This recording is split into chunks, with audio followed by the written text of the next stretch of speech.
الزاریات تلاوت کی۔ سورہ اعراف کے آغاز میں اللہ نے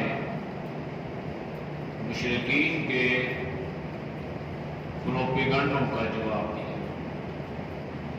ان کا ایک پروپیگنڈا یہ بھی تھا کہ قرآن اللہ کی کتاب نہیں ہے، اور آپ جانتے ہیں کہ ہر زمانے میں، ہر دور میں ایسے افراد کی کمی نہیں ہوتی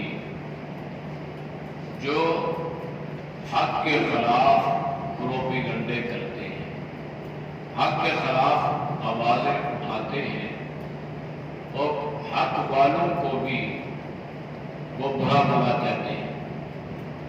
تو نبی علیہ السلام سے بڑا حق پرست کون تھا؟ اور اللہ کی کتاب سے سچی کتاب کون سی تھی، یہ کون سی ہے؟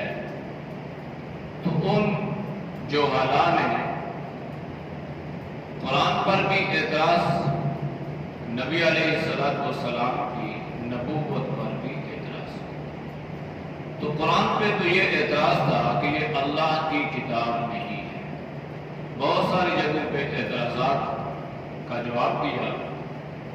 یہاں پہ اللہ نے تنزیل الکتاب من اللہ العزیز الحکیم، یہ انسان کا کلام نہیں ہے، یہ مخلوق میں سے کسی فرد کا کلام نہیں ہے، بلکہ اس کتاب کو اللہ کی طرف سے اتارا گیا ہے، جو اللہ زبردست حکمتوں والا ہے۔ اس اللہ نے اپنی حکمت کے تقاضے پورے کیے اور اپنی کتاب کے لیے اس نے آپ میں حضرت محمد مصطفیٰ صلی اللہ علیہ وسلم کے سینے کا انتخاب فرمایا۔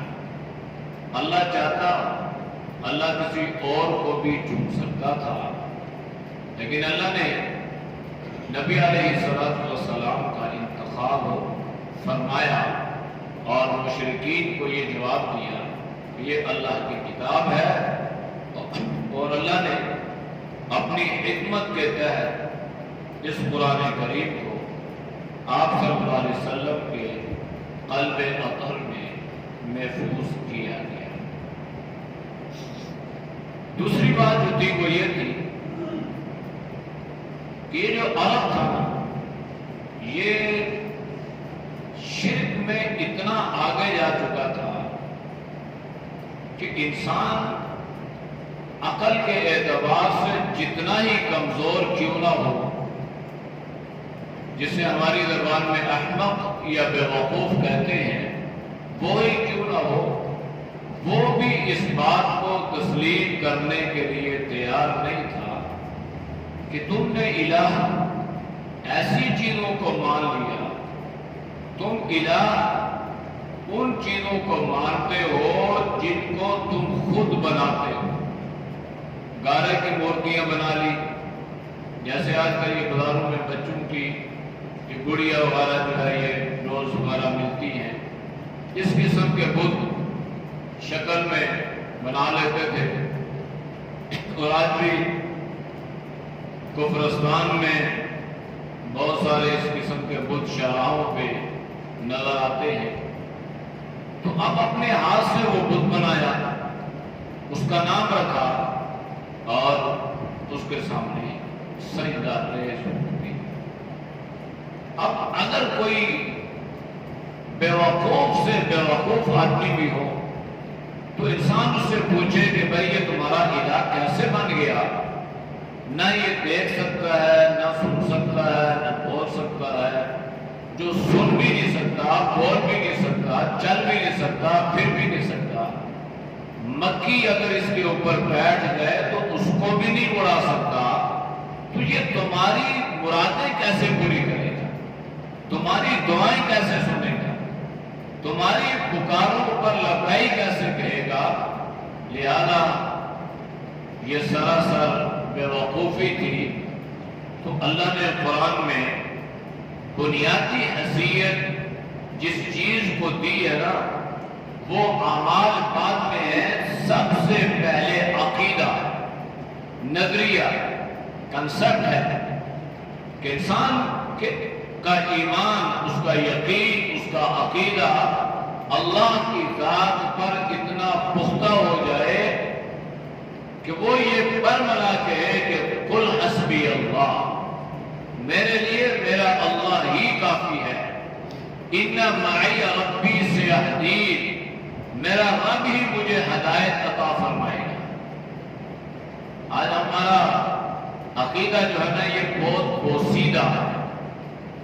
ہم ایک طرف نمازیں بھی پڑھتے ہیں، دوسری طرف اگر کہیں ہمیں اپنے عقیدے اور نظریے کے خلاف کوئی عمل کرنا پڑ جائے تو وہ بھی کر گزرتے ہیں۔ آج تک ہمارا عقیدہ درست نہیں ہے۔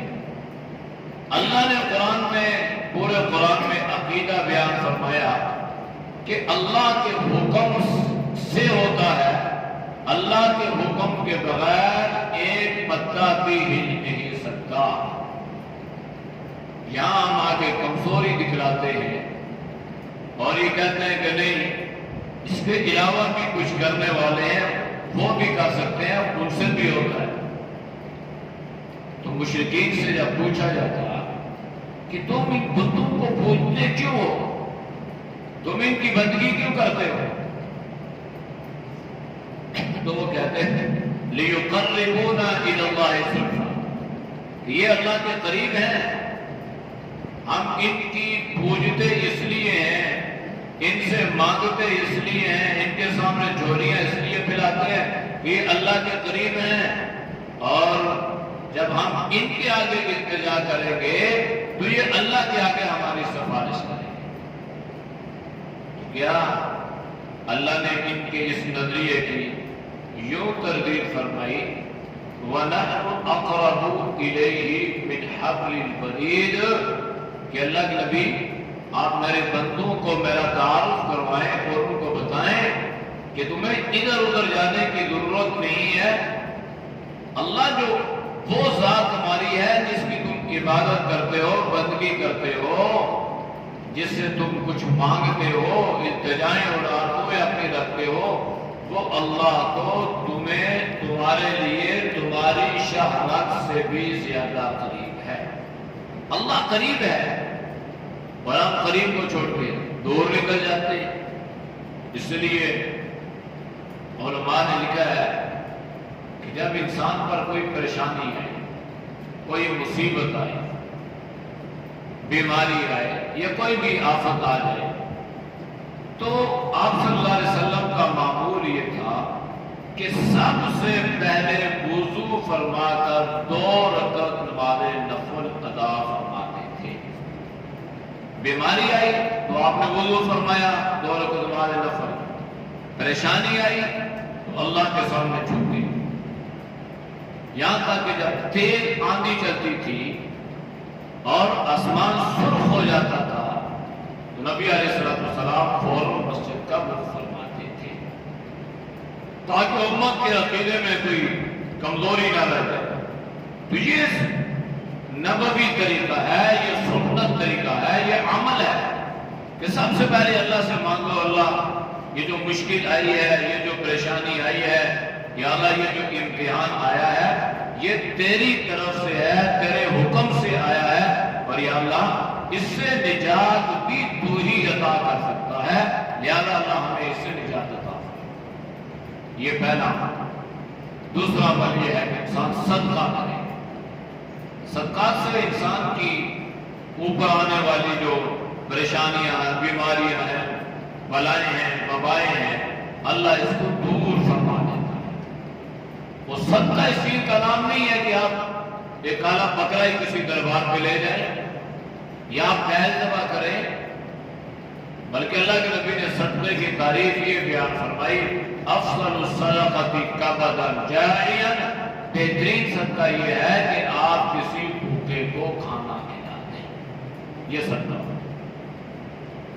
لہذا اگر اللہ گنجائش دے، توفیق اللہ دے، تو جتنا اللہ کے راستے میں انسان دے گا تو اتنا ہی اللہ اس پر آنے والی پریشانیوں کو اللہ دور فرمائے گا۔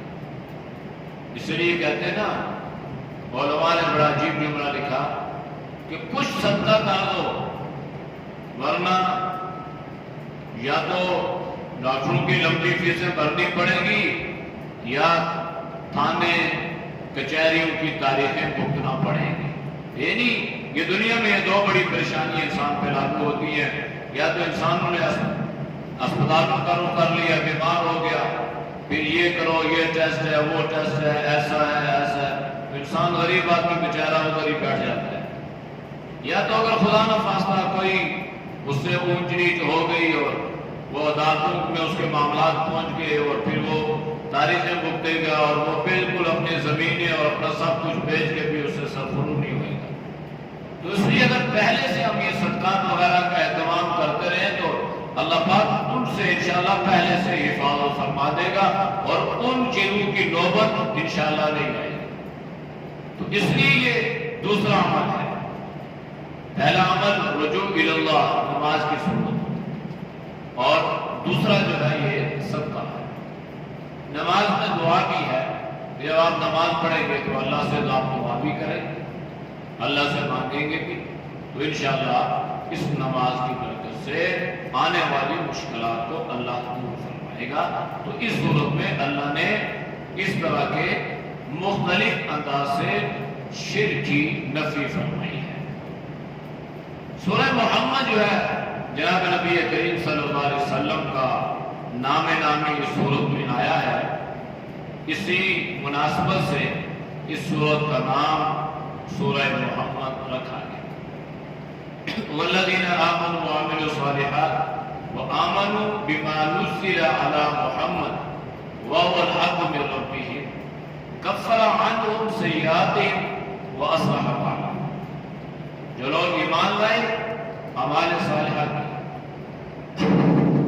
اور اس پر ایمان لایا جو محمد پر نازل کیا گیا صلی اللہ علیہ وسلم، اور وہ اللہ کی طرف سے حق پر ہے، تو اللہ کیا کرے گا؟ کفر عنہم سیئاتہم، اللہ ان کی برائیوں کو دور کر کے اللہ ان کے اعمال کی اصلاح فرمائے گا۔ تو ایمان کے ساتھ اللہ نے اعمال صالحہ کی شرط دی، اور اعمال صالحہ کرتے کرتے انسان ٹریک سے اتر جائے تو اس کے لیے اللہ نے توبہ کا دروازہ کھلا چھوڑا۔ تو ایمان اور اعمال صالحہ کی صورت میں اللہ انسان کو جنت عطا فرمائیں گے، اور وہ جنت جس کا اللہ نے اہل ایمان کے ساتھ وعدہ فرمایا۔ پھر اللہ نے اس کی جنت میں ملنے والی نعمتیں، کہ اس میں ایسا میٹھا پانی ہوگا، اس میں میٹھے پانی کی جو ہے وہ نہریں ہوں گی، اس میں دودھ کی نہر ہوگی، اس میں شراب کی نہریں ہوں گی، اور اس میں شہد کی نہریں ہوں گی۔ یہ چیزیں ایسی ہیں کہ دنیا میں انسان ان کو پسند کرتا ہے، اگرچہ شراب کو حرام قرار دیا گیا، بلکہ اللہ کے نبی نے اس کو ام الخبائث، ساری برائیوں کی جڑ، سارے گناہوں کی جڑ جو ہے یہ شراب کو قرار دیا۔ اور یہ ہمیں بالکل یہ 100% جناب نبی کریم صلی اللہ علیہ وسلم کی یہ حدیث مبارکہ، کئی لوگ اس کا مشاہدہ کر چکے ہیں۔ ایک آدمی نشے کی حالت میں دب تھا، شراب کا نشہ تھا، گاڑی چلا رہا ہے، اس نے اپنی زندگی کو وہ تباہ کی وہ کتنی جانوں کے ضیاع کا ذریعہ بن گیا۔ کتنے ایسے ایکسیڈنٹ ہوئے، کتنے ایسے حادثے ہوئے، کتنی قتل و غارت ہوئی، کہ انسان جو ہے یہ بات سوچتا ہے کہ جو اللہ کے نبی نے فرمایا وہ 100% درست ثابت ہو رہا ہے۔ جب انسان کو یہ نشہ چڑھتا ہے تو پھر اس کو تمیز نہیں رہتی کہ میں اپنی ماں سے بات کر رہا ہوں، میں اپنی بیوی سے بات کر رہا ہوں، میں اپنی بہن سے بات کر رہا ہوں۔ اس لیے اللہ کے نبی نے اس کو ام الخبائث قرار دیا۔ اس میں اللہ نے اہل ایمان کو اس بات کا حکم دیا ہے، ایمان والو تم اللہ اور اللہ کے رسول کی اطاعت کرو اور اپنے اعمال کو ضائع نہ کرو۔ اعمال کو ضائع کرنے سے مراد یہ ہے کہ تم صحیح معنوں میں اطاعت کرو، شرک بدعت اور رسومات سے اپنے ایمان کو، اپنے عقیدے کو، اپنے نظریے کو پاک اور صاف رکھو، ورنہ ایمان ہوگا بھی، اطاعت ہوگی بھی، تب بھی وہ ضائع ہو جائے گا۔ اس لیے اللہ نے یا ایھا الذین آمنوا اطیعوا اللہ واطیعوا الرسول ولا تبطلوا اعمالکم، فرمایا کہ اپنے اعمال کو باطل مت کرو۔ محنت بھی کرے انسان، پھر اس کے پلے بھی کچھ نہ آئے۔ بیوقوف انسان وہی ہے کہ محنت کر رہا ہے تو حاصل کچھ نہیں ہونا۔ اس لیے ہم جو محنت کرتے ہیں اس کا ہمیں حاصل وصول ہونا چاہیے، اور وہ اسی صورت میں ہوگا کہ ہماری اطاعت ویسی ہوگی، ہمارا عمل ویسا ہوگا جیسا جناب نبی کریم صلی اللہ علیہ وسلم نے کیا۔ سورہ فتح کا معنی ہے کامیابی۔ آپ نے تفصیل بارہ سنی ہوگی۔ نبی علیہ السلام نے خواب دیکھا تھا کہ میں عمرے کی ادائیگی کے لیے جا رہا ہوں، تو آپ نے اس بات کا ذکر صحابہ سے کر دیا۔ صحابہ اپنے جذبات پہ قابو نہ رکھ سکے، نبی علیہ السلام کو اصرار کرنے لگے، اللہ کے نبی آپ کا خواب تو کئی کا حصہ ہے، لہذا آپ چلیں تو ہم بھی آپ کے ساتھ چلنے کا شرف حاصل کر لیں گے۔ تو اللہ کے نبی عمرے کی ادائیگی کے لیے تشریف لائے۔ حدیبیہ کے مقام پر پہنچ کر بشر بن نعمان نے خبر دی کہ جناب نبی کریم صلی اللہ علیہ وسلم اپنے صحابہ کے ساتھ مکہ پر چڑھائی کا ارادہ رکھتے ہیں، جنگ کی نیت سے آ رہے ہیں، تو یہاں پر اہل مکہ نے آپ کو روکا ہے۔ پھر کچھ مذاکرات ہوئے۔ وہ جو مذاکرات کی صورت بنتی ہے نا، اس میں ظاہری طور پر جو شکیں ہیں، جو شرائط ہیں، اس میں اسلام کی کمزوری نظر آ رہی تھی۔ صحابہ نبی علیہ السلام کی شرائط پر حیران ہو رہے تھے۔ حضرت عمر رضی اللہ تعالیٰ عنہ سے برداشت نہ ہوا تو حضرت عمر اللہ کے نبی کے پاس، یا رسول اللہ کیا ہم حق پہ نہیں ہیں؟ کیا ہمارا دین سچا نہیں ہے؟ کیا آپ اللہ کے رسول نہیں ہیں؟ یعنی کہنے کا مقصد یہ تھا کہ ہم حق پر ہیں، آپ اللہ کے سچے رسول ہیں، تو ہمیں ان باتوں کی پرواہ نہیں کرنی چاہیے، اور ایسی شرائط آپ نے رکھنی ہے کہ اگر ان کا آدمی ہمارے پاس آ جائے تو ہم واپس کرنے کے مجاز ہوں گے، اور اگر ہمارا مکہ میں چلا جائے تو ان کی مرضی ہے واپس کریں یا نہ کریں۔ بڑی عجیب شان تھی، صحابہ بڑے حیران ہوئے۔ لیکن اللہ کے نبی صلی اللہ علیہ وسلم کو اللہ نے بصیرت عطا فرمائی تھی، اور یہ جو بصیرت ہے نا، اسی کا نام سیاست ہے۔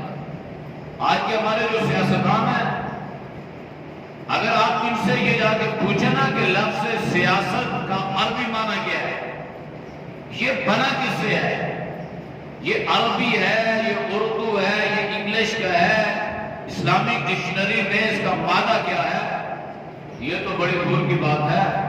ہمارے جو بڑے سینئر، موسٹ سینئر جو سیاستدان تھے، اور جو عرصے سے پارلیمانی لیڈر اور بڑے بڑے نام، اور یہ کسی کو سورۃ الاخلاص نہیں آ رہی، اور کسی کو آیت الکرسی نہیں آ رہی، کسی کو دعائے قنوت نہیں آ رہا، یہ ایمانی حالت تو یہ ہے، اور وہ ہمارے لیڈر ہیں، تو ہمارے جو سیاستدان ہیں ان کی یہ صورتحال ہوتی ہے۔ سیاست کے لیے نا ایک اعلیٰ ظرف کی ضرورت ہوتی ہے، اور سیاست کے لیے بڑے تحمل اور برداشت کی ضرورت ہوتی ہے، اور دوسرے الفاظ میں سیاست کے لیے اپنے سینے میں وسعت پیدا کرنی پڑتی ہے۔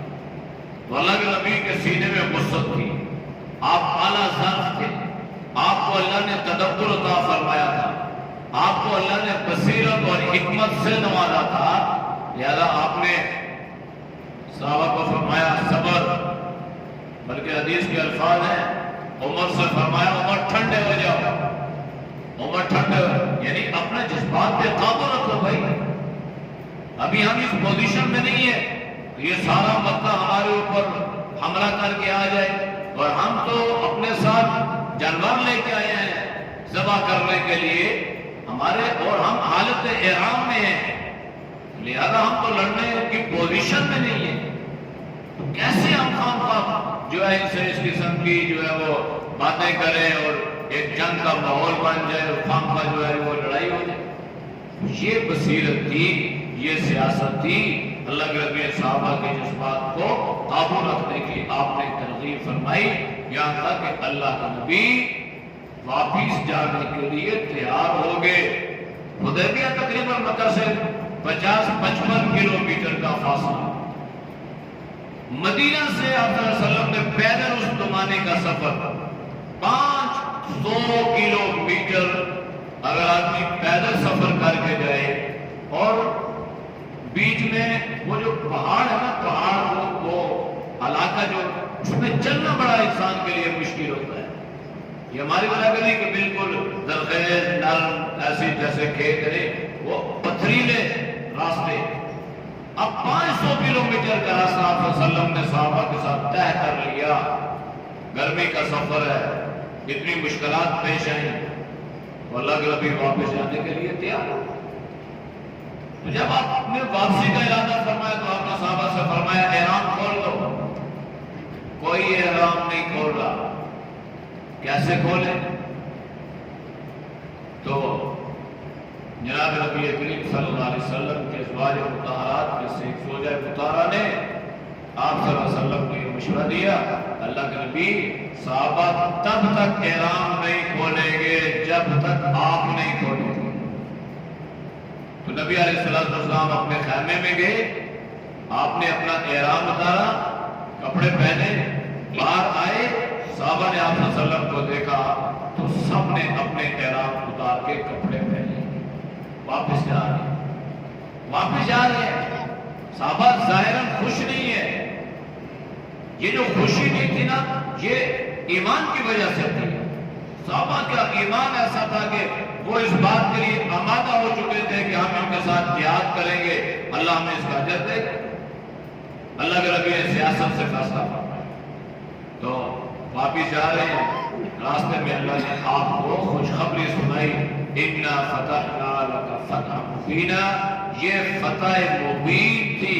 اصل میں صلح حدیبیہ جو تھا نا، وہ اللہ نے اس میں یہ خوشخبری سنائی کہ یہ جو آپ نے شرائط اور سیاست اور یہ بصیرت سے کام لیا ہے، اس میں اللہ آپ کو ایک فتح عطا فرمائے گا جو فتح مبین ہوگی. اور وہ فتح مبین مکہ فتح ہونے کی صورت میں اللہ نے آپ کو عطا فرمائی. جب آپ ایران کے لیے عمرے کے لیے تشریف لا رہے تھے، آپ کے ساتھ 1400 یا 1200 صحابہ تھے. جب مکہ فتح ہوا تو نبی کریم صلی اللہ علیہ وسلم کے ساتھ 10,000 صحابہ تھے. یہ فتح مبین تھی. اس میں اللہ نے خوشخبریاں سنائی ہے کہ صحابہ کی عظمت کو بھی بیان فرمایا ہے. سورۃ الحجرات کا تفصیل ہے انشاءاللہ.